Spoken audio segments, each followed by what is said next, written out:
Hello नमस्कार दोस्तों। उम्मीद है आप सभी लोग अच्छे होंगे, बढ़िया होंगे आप सभी लोग। तो जैसा कि हम लोग संपूर्ण आधुनिक भारत का जो इतिहास है ना, इसको हम लोग अभी पढ़ रहे हैं। तो संपूर्ण आधुनिक भारत के इतिहास में क्योंकि अक्सर और सबसे ज़्यादा सर्वाधिक मात्रा में पूछे जाने वाले यही टॉपिक है जो सबसे ज़्यादा सवाल पूछा जाता है। और सबसे बड़ी बात क्या है कि जो डिस्कशन हम दे रहे हैं, कोशिश हमारा यही रहेगा कि आपका प्रश्न ना छूटे सिलेबस से। यानी कि जो टॉपिक से प्रश्न आ रहे हैं, अगर बीपीएससी उस टॉपिक से प्रश्न बनाएगा तो यही बनाएगा। और हम लोग कोशिश करेंगे उसको ज़्यादा से ज़्यादा, है ना, ज़्यादा मात्रा में चीज़ों को समझा सके। तो चलिए हम लोग प्रारंभ करते हैं, शुरुआत करते हैं। आपके बीपीएससी टीचर के लिए बहुत ही महत्वपूर्ण हो जाता है। बीपीएससी टीचर के लिए अगर आप मेरे सारे सेशन को देखते हैं तो आपका 70 बीपीएससी कह सकते हैं कि आधुनिक भारत के इतिहास में एक प्रश्न भी आपसे नहीं गलती होगा, ना छूटेगा। चलिए हम लोग प्रारंभ करते हैं। प्रश्न देखते हैं हम लोग। 21 नंबर प्रश्न हो जाता है। हम लोगों ने 20 प्रश्न को देखा था। यह 67वीं बीपीएससी में पूछा गया सवाल है ना। यह जो प्रश्न है 67वीं बीपीएससी में पूछा गया सवाल है। ये 21 नंबर सवाल है ना। प्रश्न कहता है कि निम्न में कौन से सामाजिक सुधार, है ना, कौन से सामाजिक सुधार विलियम बेंटिक ने प्रारंभ किया था। बहुत इंपॉर्टेंट है। और विलियम बेंटिक कहा जाए तो जितने भी गवर्नर जनरल है ना, जितने भी वायसराय हुए हैं, सारे के सारे बहुत ही इम्पोर्टेंट है। अगर आपको मौका मिलता है तो टोटल 6 घंटा का टाइम दीजिए और जितना भी गवर्नर जनरल है, वायसराय है, जितने भी हैं जो बहुत ही इम्पॉर्टेंट है, उसका रिवाइज़ एक बार ज़रूर कर लीजिए, क्योंकि यहाँ से प्रश्न बहुत ही ज़्यादा बनता है। किसी भी कंपटीशन में सबसे ज़्यादा सवाल यहीं से बनाया जाता है। प्रश्न हम लोग देखते हैं 21 नंबर, है ना। निम्न में कौन से सामाजिक सुधार लॉर्ड विलियम बेंटिक ने प्रारंभ किया, है ना। तो देखिए लॉर्ड विलियम बेंटिक की अगर हम लोग बात करें थोड़ा सा, है ना, अगर बेंटिक की हम लोग बात करें, यहाँ पे लॉर्ड विलियम बेंटिक की बात करें तो आपको पता होगा कि इनका जो शासन था, है ना, 1828 से लेकर के 1833 तक ये बंगाल के गवर्नर रहते हैं, है ना। लॉर्ड विलियम बेंटिक जो है 1828 से लेकर के 1833 तक ये बंगाल के गवर्नर रहते हैं, है ना, बंगाल के गवर्नर रहते हैं। फिर 1833 से लेकर के, है ना, 1833 से लेकर के 1835 तक, है ना, 1835 तक ये भारत के गवर्नर जनरल हो जाते हैं, है ना। तब यहाँ पे ये भारत के गवर्नर जनरल बन जाते हैं, है ना, जनरल बन जाते हैं, ठीक है।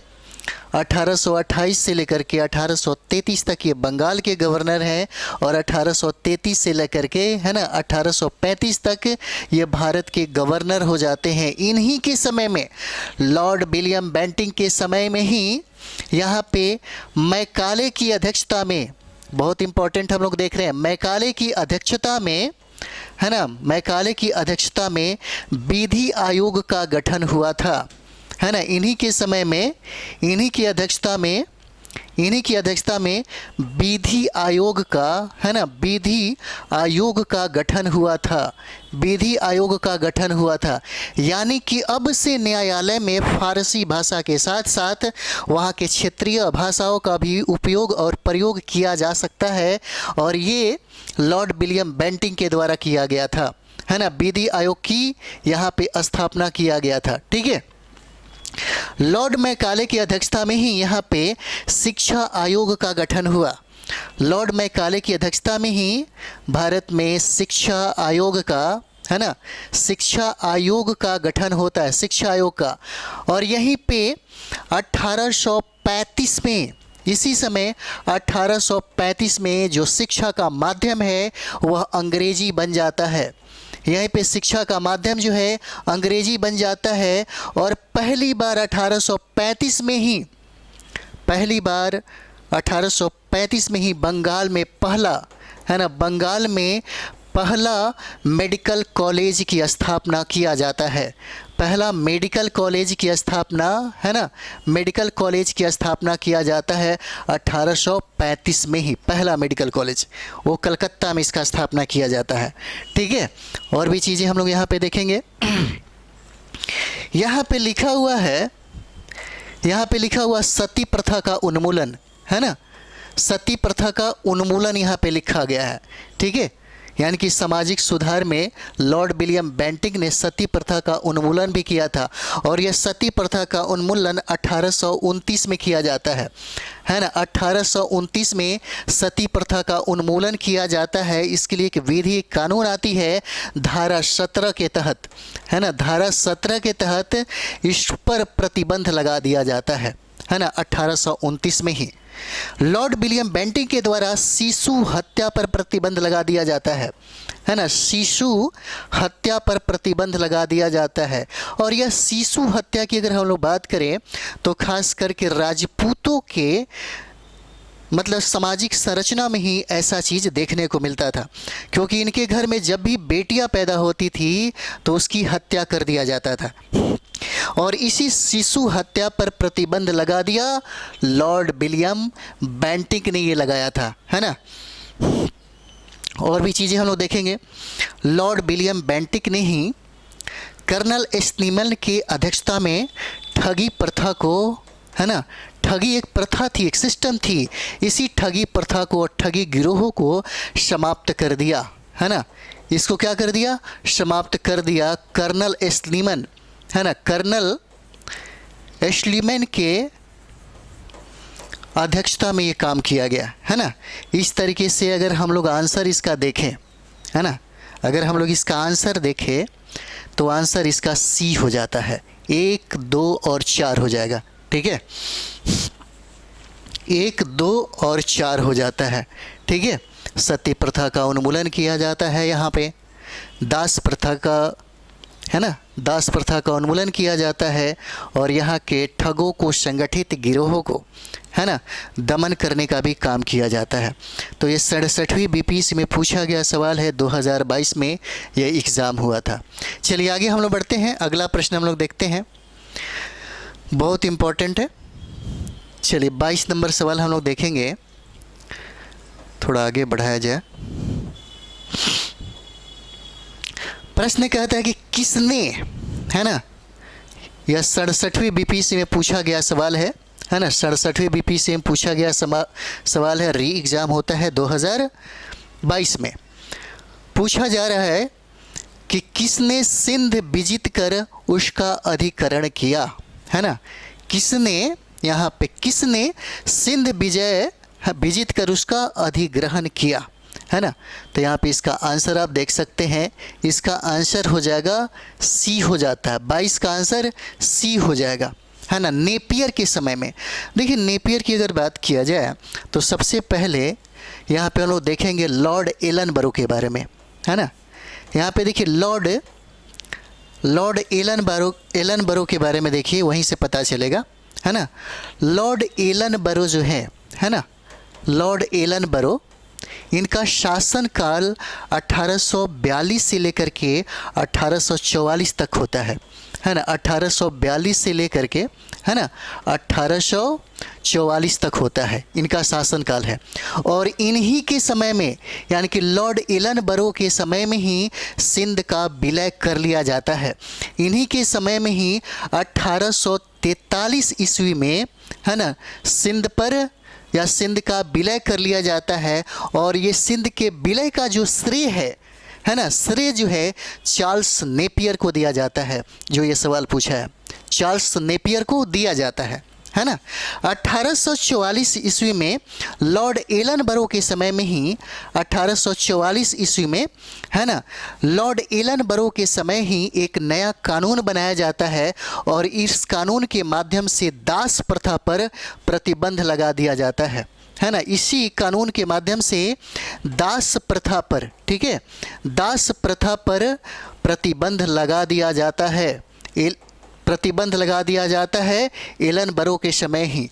एलनबरो के समय ही प्रथम, है ना, एलनबरो के समय ही प्रथम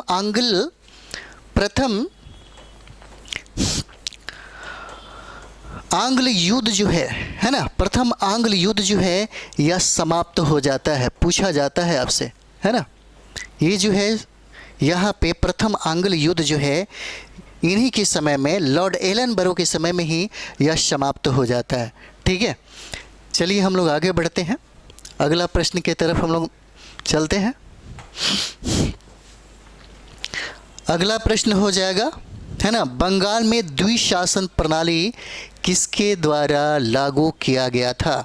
बहुत इंपॉर्टेंट है, यहाँ से सवाल जो है हमेशा पूछा जाता है ना। बंगाल में द्विशासन प्रणाली किसके द्वारा, है ना, लागू की गई थी।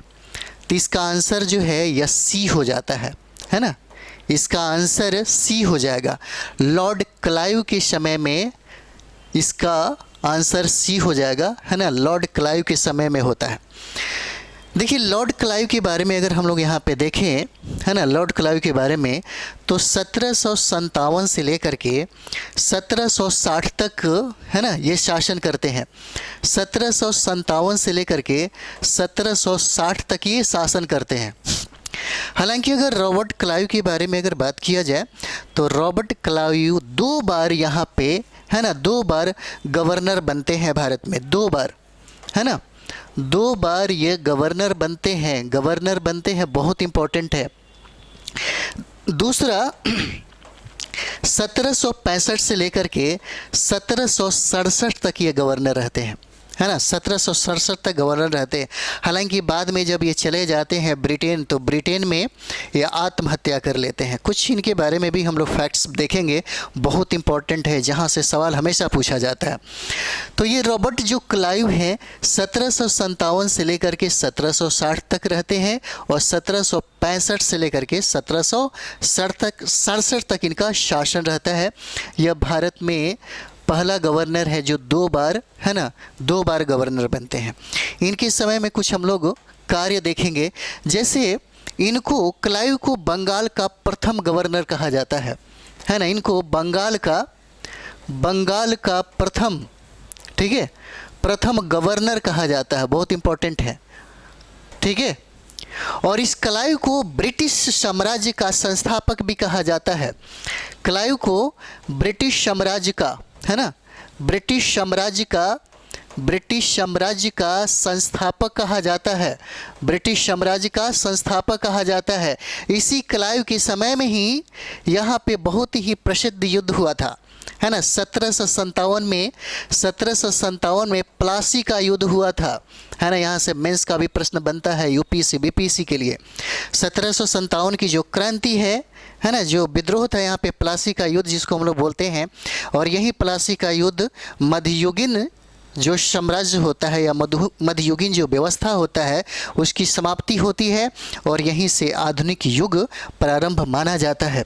तो 1757 प्लासी का युद्ध जो है रॉबर्ट क्लाइव के समय में ही हुआ था, रॉबर्ट क्लाइव के समय में, ठीक है, ये रॉबर्ट क्लाइव के समय में हुआ था। और यहाँ पे बहुत इंपॉर्टेंट युद्ध होता है, एक है 1759 में बेदारा का युद्ध, है ना, इन्हीं के समय में बेदारा का युद्ध भी होता है ना, बेदारा का युद्ध भी होता है। और क्लाइव के समय में ही 1765 में, है ना, 1765 में इलाहाबाद की संधि होती है, इन्हीं के समय में इलाहाबाद की संधि होती है। क्लाइव को स्वर्ग से आया हुआ दूत कहा जाता है ना, क्लाइव को स्वर्ग से आया हुआ, है ना, आया हुआ दूत कहा जाता है ना, स्वर्ग से आया हुआ दूत कहा जाता है इन्हीं को, क्लाइव को। और भी फैक्ट है, थोड़ा सा देख ही लेते हैं हम लोग, है ना, इनको ये कहा जाता है। देखिए बंगाल में सबसे पहले अगर हम लोग यहाँ पे बात करें, है ना, तो बंगाल में क्लाइव ने सबसे पहले द्वैध शासन को प्रारंभ किया था।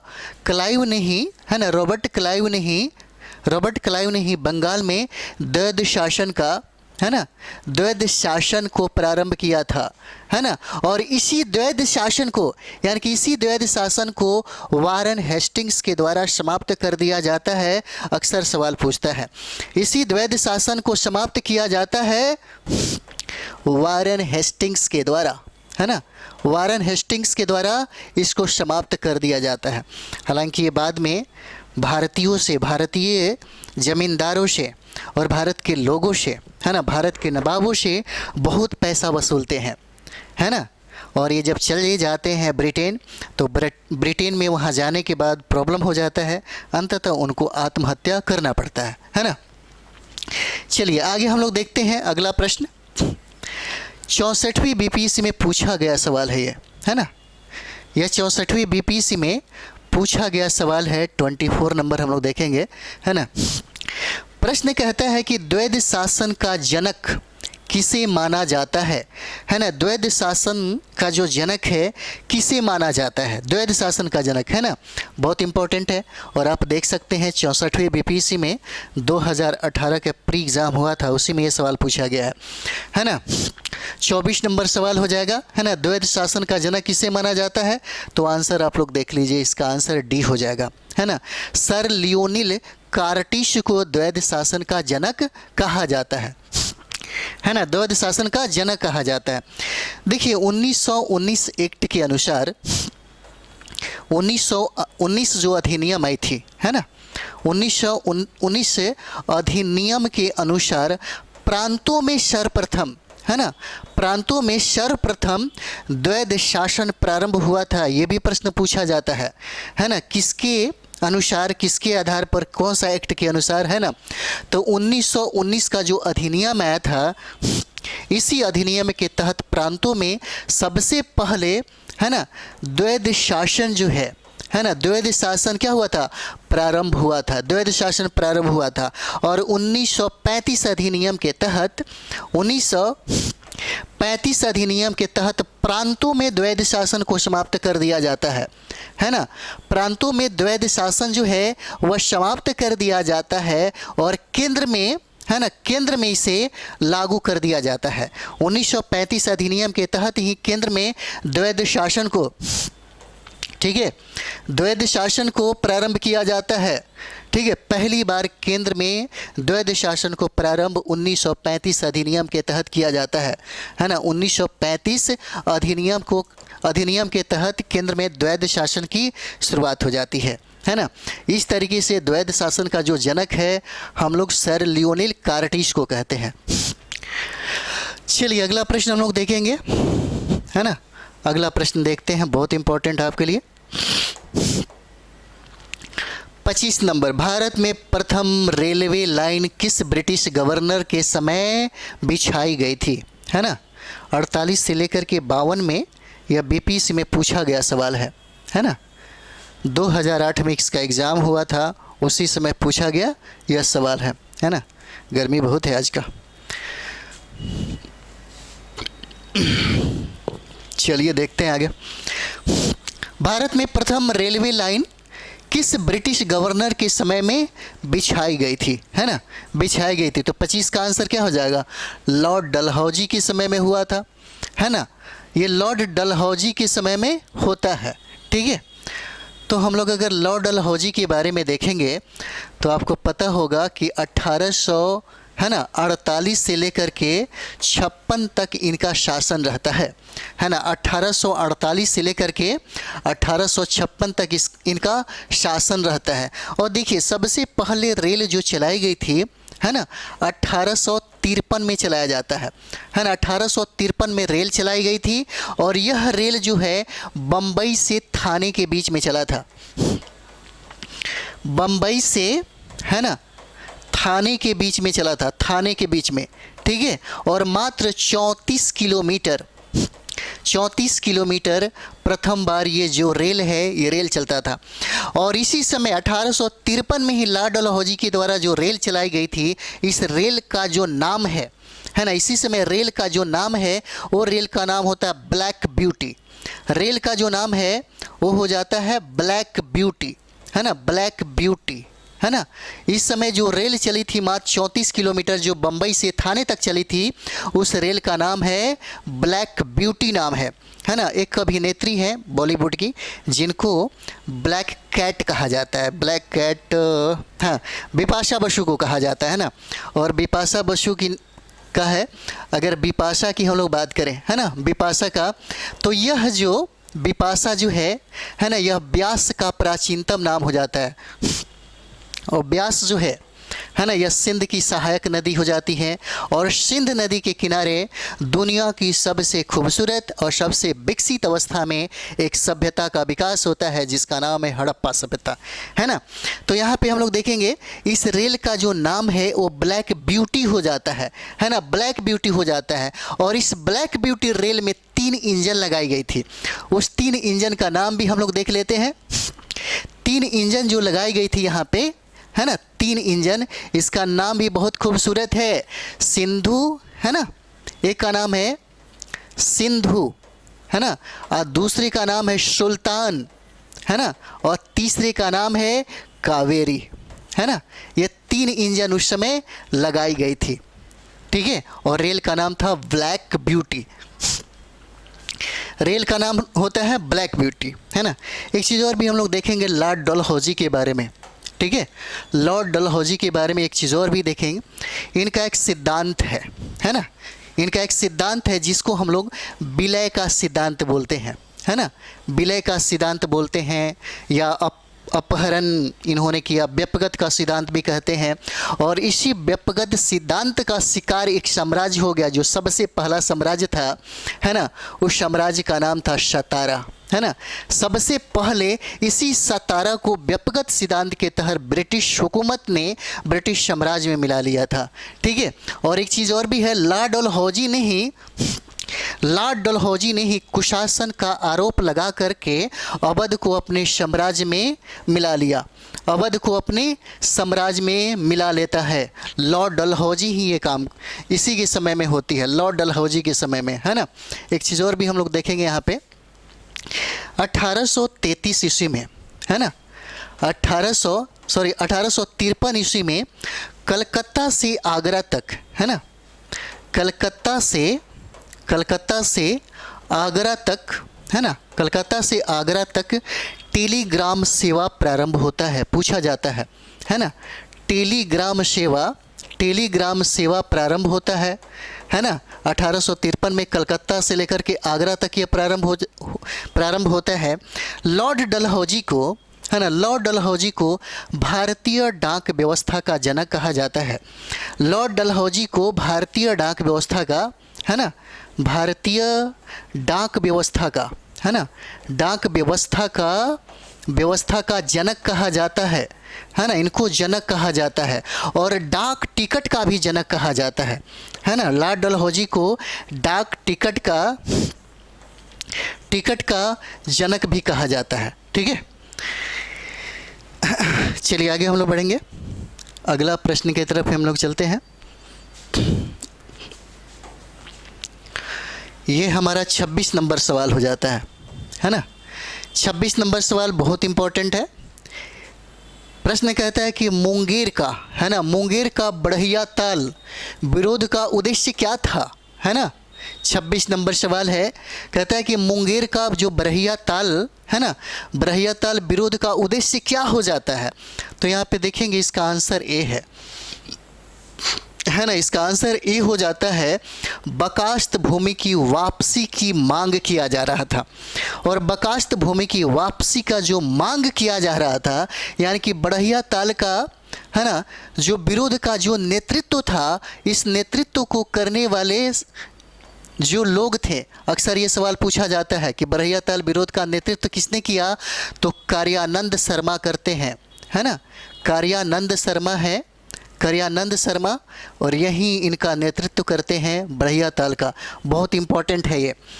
देखिए बकास्त भूमि की अगर हम लोग बात करें यहाँ पे बकास्त भूमि की, तो देखिए जमींदारी उन्मूलन के पूर्व में राजा जो जमींदार होते थे, है ना, जमींदार कुछ ज़मीन अपने पास रख लेते थे जिस पे टाल लगाई जाती थी, मेला लगाया जाता था, कुछ खाली ही वैसे ही रखा जाता था, उसकी बिक्री नहीं होती थी। इसी बकास्त भूमि की, है ना, वापसी की मांग के लिए कार्यानंद शर्मा ने इसका विरोध किया था। सबसे ज़्यादा ये विरोध उन्होंने किया था, कार्यानंद शर्मा ने। चलिए आगे हम लोग देखेंगे, अगला प्रश्न है 27 नंबर सवाल, है ना, 27 नंबर सवाल है, 1857 में भारत का गवर्नर जनरल कौन था? है ना, 1857 के क्रांति में भारत का गवर्नर जनरल कौन था? है ना, 27 नंबर सवाल। इसका आंसर है सी हो जाएगा, है ना, ये कैनिंग हो जाते हैं। कैनिंग से बहुत सारे सवाल बनते हैं और पूछा भी जाता है ना, कैनिंग से बहुत सारे सवाल पूछे जाते हैं। आप देख सकते हैं 56 से 59वीं बीपीसी में यह सवाल पूछा गया है 2015 में। कैनिंग से बहुत सारे सवाल पूछे जाते हैं। देखिए, कैनिंग का जो शासनकाल हम लोग देखेंगे तो 1856 से लेकर के 62 तक ये, है ना, गवर्नर जनरल भी रहते हैं और प्रथम वायसराय होने का, है ना, अवसर इन्हीं को मिलता है। प्रथम वायसराय, यानी कि कैनिंग को हम लोग प्रथम वायसराय कहते हैं, है ना, प्रथम वायसराय, है ना, कैनिंग हो जाते हैं। और इन्हीं के समय में 1857 की क्रांति होती है ना, 1857 की क्रांति होती है। और देखिए 1857 की क्रांति, है ना, 1857 की क्रांति होती है। और यहाँ पे देखिए 1857 में ही कलकत्ता, है ना, 1857 में ही कलकत्ता, ठीक है, बम्बई मद्रास प्रेसिडेंसी में, कलकत्ता, बम्बई, है ना, और मद्रास प्रेसिडेंसी में विश्वविद्यालय की स्थापना किया जाता है। यहीं पे विश्वविद्यालय की स्थापना किया जाता है। कब? 1857 में ही। 1857 में जो क्रांति हुई थी उसी समय गवर्नर जनरल कैनिंग थे, और कैनिंग ने ही इस समय 1857 में ही कलकत्ता, बम्बई और मद्रास प्रेसिडेंसी में विश्वविद्यालय की स्थापना किया। और इसी समय कलकत्ता, बम्बई और मद्रास में ही एक एक हाई कोर्ट की स्थापना किया गया। इसी समय एक एक, है ना, एक एक हाई कोर्ट की स्थापना किया जाता है इसी समय, है ना। चलिए आगे और भी देखेंगे हम लोग, कुछ और भी पॉइंट हम लोग देख लेते हैं, ठीक है। 1858 की बात है ना। 1858 में एक अधिनियम पारित होता है ना। 1858 में, ठीक है, देखिए गर्मी ज़्यादा बढ़ गया। 1858 में एक अधिनियम पारित होता है और इस अधिनियम के तहत ईस्ट इंडिया कंपनी का शासन अब समाप्त हो जाता है। इसी के तहत ईस्ट इंडिया कंपनी का शासन जो है ना, यह शासन क्या होता है? समाप्त हो जाता है ना। इसका शासन समाप्त हो जाता है और अब यह शासन जो है क्राउन के, है ना, अब ये जो शासन है क्राउन को सौंप दिया जाता है, ठीक है, क्राउन को सौंप दिया जाता है। 1856 में ही विधवा पुनर्विवाह अधिनियम को लागू किया जाता है ना। इसी समय विधवा पुनर्विवाह, है ना, विधवा पुनर्विवाह अधिनियम लागू किया जाता है। और यहीं 1856 में विधवा पुनर्विवाह अधिनियम के समय में अगर हम लोग बात करें तो यहाँ पे ईश्वर चंद्र जो विद्यासागर हैं बहुत ही ज़्यादा यहाँ पे सपोर्ट करते हैं, ठीक है, बहुत ज़्यादा यहाँ पे विधवा पुनर्विवाह अधिनियम में ईश्वर चंद्र विद्यासागर का बहुत ही ज़्यादा योगदान होता है, ठीक है। चलिए आगे बढ़ा जाए अगले प्रश्न की तरफ में। 28 नंबर सवाल है, अंग्रेजी भारतीय सेना में, ठीक है, अंग्रेजी भारतीय सेना में चर्बी वाले कारतूसों से चलने वाली एनफील्ड राइफल कब शामिल की गई, है ना, कब शामिल किया गया? तो देखिए इसका आंसर दिसंबर 1856 हो जाता है। दिसंबर 1856 हो जाता है। देखिए दिसंबर 1856 में, है ना, एक पुराना राइफल रहता है जिसका नाम है ब्राउन बेस, है ना, पुराना राइफल रहता है जिसका नाम है ब्राउन बेस नाम रहता है ना। और उसी समय इस पुराने राइफल को हटा करके एक नवीन यानी कि एक नया राइफल लाया जाता है सेनाओं के बीच में जिसका नाम है नवीन एनफील्ड राइफल। नवीन, है ना, एनफील्ड राइफल है, एनफील्ड राइफल है ना, एनफील्ड राइफल है जिसका प्रयोग, है ना, जिसका प्रयोग दमदम, अंबाला, ठीक है, दमदम, अम्बाला, दमदम, अम्बाला और सियालकोट में, है ना, सियालकोट में होने लगा इसका प्रयोग, नवीन राइफल, एनफील्ड राइफल का। और इसमें कहा जाता है ना, इसमें कहा जाता है कि सूअर और गाय की चर्बी लगी हुई यह कारतूस था, है ना, सूअर और गाय का, है ना, सूअर और गाय का लगा हुआ, है ना, इसमें कारतूस था। हालांकि 1857 की क्रांति का जो तत्काली कारण है चर्बी लगा वाला कारतूस ही हो जाता है ना। 1857 की क्रांति का तत्काली कारण हो जाता है, चर्बी लगा हुआ कारतूस हो जाता है। हालांकि जब जमींदारों के द्वारा इसका विरोध किया जाता है, हालांकि ये भारत की आज़ादी के लिए लड़ाई नहीं था, है ना, लेकिन सबसे ज़्यादा यही गाय की चर्बी और सूअर की चर्बी लगा हुआ कारतूस को ही भारत के सैनिक इस्तेमाल उस समय करते हैं अंग्रेज़ों के विरोध में। चलिए आगे बात करते हैं हम लोग, है ना। 29 नंबर सवाल है, बहुत इम्पोर्टेंट है, यह 48 से लेकर के 52 बीपीएससी में पूछा गया सवाल है ना। प्रश्न हम लोग देखते हैं, 1857 के विद्रोह का नेतृत्व बिहार में किसने किया, है ना। 1857 के विद्रोह का नेतृत्व जो है किसने किया, तो बाबू कुंवर सिंह हो जाते हैं, है ना, बाबू कुंवर सिंह हो जाते हैं। देखिए बिहार में, यहाँ पे अगर हम लोग बिहार की बात करें, है ना, तो बिहार में 1857 की जो क्रांति है बिहार में, वह होता है 12 जून, है ना, 12 जून 1857 को होता है। और ये देवघर के रोहिणी गांव से प्रारंभ होता है ना, देवघर के रोहिणी गांव से प्रारंभ होता है ना। अभी ये देवघर जो है यह झारखंड में चला गया है ना, यह झारखंड में अभी वर्तमान में चला गया है। और इसी समय, थोड़ा सा कहानी के तौर पे आपको बताते हैं, इसी समय देखते जाइए, फैक्ट ही है, 32वीं रेजिमेंट, है ना, इसी समय 32वीं रेजिमेंट का एक जो शाखा है उसका मुख्यालय, है ना, उसका मुख्यालय इसी, है ना, इसी रोहिणी में, है ना, इसी रोहिणी में इसको बनाया गया था।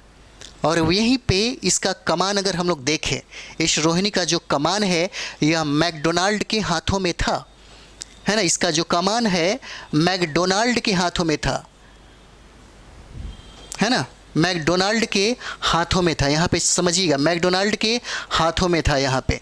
और एक चीज़ हम लोग देखते हैं, 12 जून के संध्या के पूर्व ही, है ना, 12 जून को, है ना, 12 जून को संध्या के पूर्व ही विद्रोह हो गया, जिसमें मात्र 3 सिपाही, बिहार के लोग बड़ी बहादुर होते हैं, है ना, मात्र 3 सिपाही, मात्र 3 सैनिक ही, है ना, मात्र 3 सैनिक ही, है ना, मात्र 3 सैनिक ही मैकडोनाल्ड, ये नाम जरूरी है इसलिए लिख दें, मैकडोनाल्ड, है ना, और मैकडोनाल्ड के बाद जो है नॉर्मन लेस्ली, ठीक है, नॉर्मन लेस्ली हो जाते हैं, लेस्ली। और तीसरा नाम है वो ग्रांट, है ना, ली ग्रांट का हो जाता है। ये जो नाम है डॉक्टर ग्रांट है जो पेशे से सर्जन है ना, इन पे वो हमला कर देते हैं। यही मात्र 3 सैनिक जो है यह हमला कर देते हैं, जिसमें 2 लोगों की जान चली जाती है। उसके बाद इन 3 लोगों को फांसी दे दिया जाता है ना, तीनों को फांसी दे दिया जाता है, फांसी दे दिया जाता है। और रेजिमेंट का मुख्यालय पूछा जाता है, बहुत इम्पोर्टेंट है, और इस रेजिमेंट का मुख्यालय रोहिणी से हटा करके भागलपुर कर दिया जाता है ना, रोहिणी से हटा करके भागलपुर कर दिया जाता है। इसका जो मुख्यालय है, जो पहले रोहिणी बनाई जाती है, वहाँ से इसको ट्रांसफ़र करके इसका मुख्यालय जो है भागलपुर लाया जाता है। पूछा जाता है यह सवाल, है ना। और तब वहाँ पे भागलपुर में भी भागलपुर के सिपाही के द्वारा विद्रोह कर दिया जाता है। और यह विद्रोही जो है नवादा होते हुए गया पहुँचते हैं, है ना, नवादा होते हुए गया पहुँचते हैं। और गया के जेल में 400 कैदियों को रिहा करा देते हैं, 400 कैदियों को रिहा करा देते हैं और यहीं पे 10,000 रुपया है ना टिकारी राज्य से लूटा जाता है। टिकारी राज्य से लूटा जाता है। और यहीं पे देखते हैं सितंबर और अक्टूबर के समय में रोहतास के पास वीर कुंवर सिंह के भाई अमर सिंह से ये लोग मिलते हैं, है ना। ये लोग अमर सिंह से मिलते हैं और अमर सिंह मिलवाते हैं अपने भाई वीर कुंवर सिंह से। तब जा कर के वीर कुंवर सिंह जो है इसका नेतृत्व संभालते हैं। और आपको पता होगा वीर कुंवर सिंह जब नेतृत्व संभालते हैं तो उनका साहस, उनका आदम जो वीरता है, जिसके बारे में कहावत भी है यहाँ पे, 80 वर्ष की हड्डी में जागा जोश पुराना था, कहते हैं वीर कुंवर सिंह बड़ा वीर मर्दाना था, है ना। तो चलिए हम लोग आगे बढ़ते हैं अगले प्रश्न की तरफ में, है ना। एक बार इस तरह से करिए ताकि जितने भी सवाल आएंगे ना आपसे बन जाएंगे, है ना। देखिए वही सवाल पूछा गया है। प्रश्न यहाँ पे कहता है कि बिहार में 1857 के विद्रोह का नेतृत्व किसने किया था, है ना। तो क्या हो जाएगा आंसर? इसका आंसर हो जाएगा कुंवर सिंह, है ना, कुंवर सिंह। और यहाँ पे देखिए कुंवर सिंह के याद में ही विजय दिवस मनाई जाती है। कुंवर सिंह के याद में ही विजय दिवस मनाया जाता है। हो सकता है आपसे पूछ दे विजय दिवस कब मनाई जाती है, तो 23 अप्रैल को मनाया जाता है ना। 23 अप्रैल को विजय दिवस मनाया जाता है। तो चलिए हम लोग इसी तरीके से और भी, है ना, इसको बेहतर करेंगे। मिलते हैं हम लोग अगले वीडियो में। थैंक यू वेरी मच आप सभी लोगों को।